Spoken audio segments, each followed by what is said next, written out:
एक बड़े से जंगल में पुष्पराज नाम का एक बड़ा स्मगलर हुआ करता था। उसके पास बहुत से लोग काम करते थे। वो लाल चंदन के पेड़ों को काटता था। उन्हें उसके पास मौजूद हाथी उठाकर ले जाते थे और उसके आदमी लॉरियों में लाल चंदन को चढ़ाते थे। वहाँ से लॉरी निकलते थे। वहाँ पर चेकपोस्ट के पास मौजूद पुलिस वाले भी पुष्पराज के ही आदमी होने के कारण उनकी जांच करे बिना ही वो लोग लॉरियों को छोड़ देते थे। ऐसे उसके जुर्म का साम्राज्य बहुत फैला हुआ था। उसके पास गंगा नाम की एक हाथी थी। पुष्पराज को गंगा बहुत पसंद थी। उसे अच्छा खाना खिलाते हुए उसका बहुत ख्याल रखता था। वो भी पुष्पराज को अपने ऊपर बिठाकर घूमते रहती थी।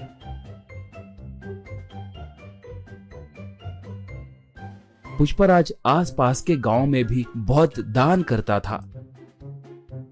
इसलिए अगर गांव में कभी कोई पुलिस की गाड़ी आती तो उस गांव में रहने वाले पुष्पराज के आदमी तुरंत पुष्पराज को फोन करके उसे जानकारी देते थे। इससे पुष्पराज सतर्क होकर जंगल में दूसरे इलाके को अपने आदमियों के साथ मिलके चला जाता था।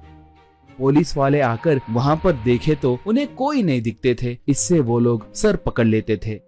एक बार उस इलाके को एक नया एसपी आया। उसका नाम शेखावत था। वो बहुत बड़ा रिश्वतखोर और भ्रष्ट ऑफिसर था। वो बहुत बड़ा क्रूर और मूर्ख आदमी था। वो जैसे तैसे पुष्पराज को पकड़ने के लिए देख रहा था।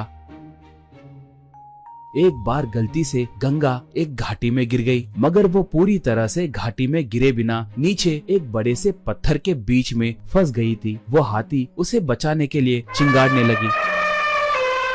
उसके चिंगाड़ को सुनकर पुष्पराज और उसके आदमी वहां पर आए। वो लोग गंगा को देखकर उसे कैसे बचाना है कहकर सोचने लगे। पुष्पराज तब, अरे इसे बचाने के लिए हमारी ताकत बस नहीं होगी। इसके लिए एक जेसीबी को लाना होगा। वो अब कहाँ पर होगा? उसे अब तुरंत लेकर आइए, कहा। एक तब, पुष्पा भाई, उस जेसीबी के मालिक का घर पुलिस स्टेशन के बिल्कुल बगल में ही है। हम अब उसके लिए गए तो बहुत खतरा होगा। पुलिस वाले हमें पकड़ सकते हैं। हम अब गंगा को छोड़ दिए तो ही अच्छा रहेगा। हमें वहाँ पर जाने के लिए हिम्मत नहीं है भाई, कहा। पुष्पराज उसे एक खींच के मारकर, गंगा के लिए मैं चाहे जितना भी दूर जा सकता हूँ। आप नहीं गए तो मैं ही जाकर उस जेसीबी को लाऊंगा। इसके अंदर आप लोग रस्सियों को तैयार करके रखना, कहा।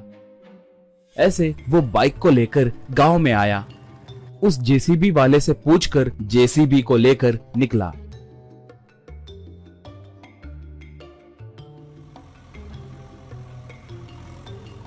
उसे देखकर एक पुलिस इन्फॉर्मर शेखावत को फोन करके पूरी बात बताया। बस शेखावत तुरंत अपने जीप में निकला। पुष्पराज पहाड़ के पास पहुंचकर जेसीबी को रस्सियां बांधकर उनसे गंगा को ऊपर खींचकर उसे बचाया। गंगा ऊपर आकर खुशी से चिंगाड़ने लगी। पुष्पराज को अपने सूंड से आशीर्वाद दी। इतने में शेखावत वहां पर आकर बंदूक से पुष्पराज पे निशाना साधा। शराफत से सरेंडर हो जाओ, वरना ये बुलेट तुम्हारे भेजे में घुसेगी, कहकर पुकारा। उसे देखकर पुष्पराज के आदमी मारे डर के वहाँ से भाग गए। पुष्पराज तब, मैं तुम्हारे बारे में बहुत कुछ सुना हूँ। तुम्हारे जैसे निठल्लों को मैंने बहुत देखा है। मैं तुम्हें सरेंडर हुआ तो भी तुम मुझ पर केस डालकर मुझे जेल में नहीं डालोगे कहकर मुझे अच्छे से पता है। मुझे एनकाउंटर करोगे कहकर मैं जानता हूँ, कहा। शेखावत तब, सही कहा, तुम बहुत समझदार हो। मैं तुम्हें एनकाउंटर करने के लिए ही आया हूँ। तुम्हें टपका दिए तो मुझे 10 करोड़ रुपए मिलेंगे। चुपचाप भगवान की याद करो, यही तुम्हारे आखिरी क्षण है, कहा। बस गंगा एकदम से उस पर वार की। सूंड से उसके हाथ में के बंदूक को दूर फेंक दी। उसे अपने सूंड से पकड़कर जमीन पे जोर से पटकी। बाद में उसे उसी घाटी में फेंक दी। इससे उसे छुटकारा मिला। बाद में पुष्पराज गंगा को प्यार से चूमा।